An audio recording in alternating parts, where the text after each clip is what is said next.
Hi guys, how are you doing? I hope you're doing well. Thank you so much for tuning in. It's me, your girl Kami. So you guys, I want to talk about this Nigeria family that was deported from Germany. So apparently this family has 3 kids. Okay, and the mother and the father, so which makes them a family of 5. So they have been deported. I think this week, and this their case has been going viral on social media, and I felt like I need to talk about it. So there's one thing I want to clarify first before I go to talk about the family, is that in Sweden, in Germany, and I think it also applies to Norway, Denmark, whatever documents the parent has. For example, if I am a Swedish citizen, by the time I give birth to my daughter or my son, they become citizens automatically. At least one parent has a document. At least if one parent is a citizen, then the kids automatically become citizen. If I have a permanent resident permit, my kids get permanent resident permit immediately they were born. Okay, if I have 2 years, that is what they are going to get. So you giving birth in Sweden, it's not automatic that your kids are citizen. That is where most Africans get it wrong. So before you pack your bag, say I'm going to Sweden, I'm going to German, I'm going to so land, just try to ask questions and know how it works.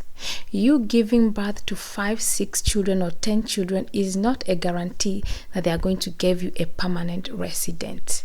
Okay, so a lot of people try to come maybe to Germany, especially.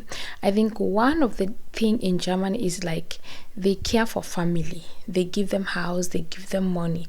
Sweden does the same thing, but Sweden is a little bit slow with the way they do their things. They take their time, though they help families. Actually, I have had so many cases where people came.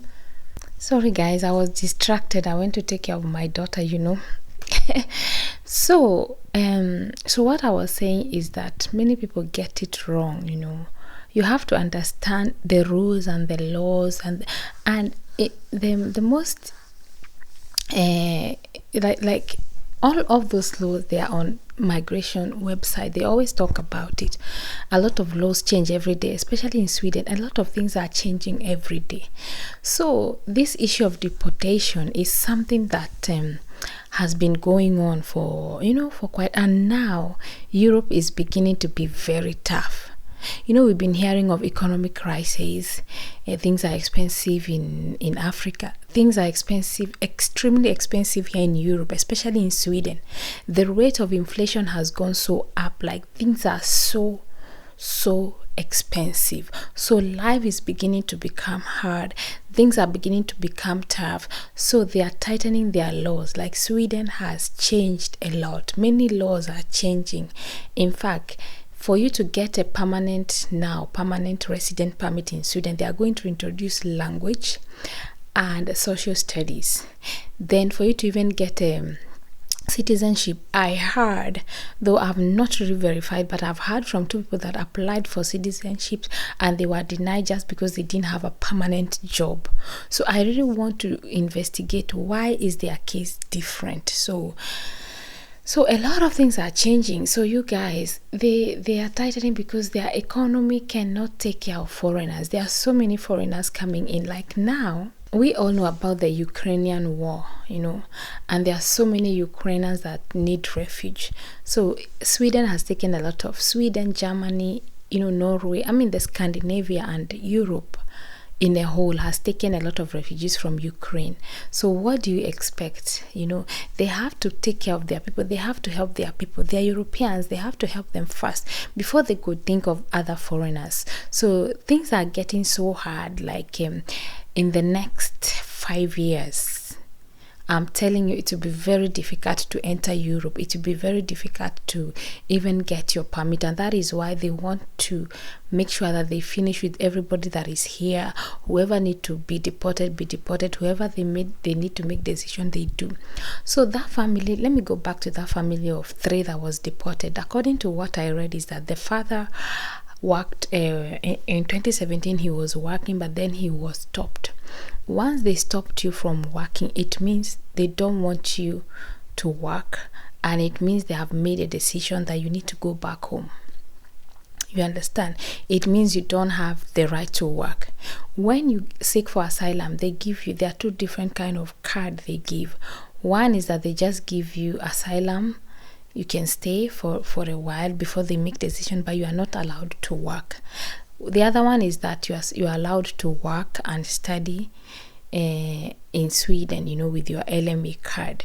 So there are two different. I mean, you are not study, like I said, you are allowed to live and work in Sweden, so you can look for a job. So once they stop you, it means that you cannot work. And then how do you survive if you can't work? Unless they're going to be helping you, they have to be giving you some money. And most people don't like to collect money from the Swedish migration, because it's like it's a burden for them, and most of the time they might deny you for that sake. But if you are living on your own, taking care of your bills, working, most of the time they tend to give you your permanent. So one way actually to do is just once you comes in and seek for asylum, look for a job and avoid taking their money, because taking their money is making them to feel the pressure and they want to do away with you. It's either they make a decision to deport you, but once you're working, they might. I didn't say they must do. It depends, asylum seeking, especially now. This family is from Germany, is from Nigeria. We all know, if you don't know, Nigerian, for them to get asylum, for their asylum to be granted, I think it takes the grace of God. Very few are granted, especially here in Sweden. Very few. If it's other countries, they tend to give them, but Nigerians, is very hard. It's very tough for them to get their document through asylum. Most of them get their documents through work, through study, through marriage, but when it comes to asylum seeking, it's very few. So I think the reason why this family was deported is because they are no longer working, so which means they have to go back. And people are like, those children are born in Germany. It doesn't matter. Even if they live 20 years in Germany, the document that the parents has is what they have. So for them to be born and live and study in Germany does not make them German citizens. That is what is the difference. So even if you have 10 kids, if they have decided you are going to be deported, no matter what, so you can continue living illegal, but one day they might come and take you back home. And most of the time they ask people to buy ticket or go to the migration if they need help, so that they can help you to book the ticket. But like I said, some people are not ready, so they tend to survive anyhow. There is always a means of surviving. Even if you don't have document, people find means of surviving, though it's not easy. For example, if you get very sick, it might be very hard to get the proper medication, though there is always help from Red Cross, but there is a limit to how much they can help you. Though people used to go there for certain help, there are certain organizations that help. They give you money, they give you food, so they are there. But if you get really sick, it might be hard even if you want to go to a special hospital, because there are all these specialist hospitals in Europe. You might not get. But now the issue is that if it gets so complicated, like your life is very threatened, they will treat you actually for free. You're not going to pay anything. So, but it doesn't mean you will still get your document. But if your sickness is those kind of terminal sickness, they will consider your case and they will give you document. So like I said, when they decide that you should go back home, you should be deported, unless there is new information that you got very, very sick, a sickness that they know that if they release you, you are going to die. Because one thing about Europe is that they care about life. So once they know that this releasing you might die, they will give you a document and they will treat you. Or if they see something they can treat and then later release you, they can decide. But if it's like all these terminal, very dangerous disease that maybe they don't even have cure, that one is a direct pass for you to get a permanent. So how I feel about this family that was deported is because of the situation of the mother, the situation of the father, so which means the children suffer.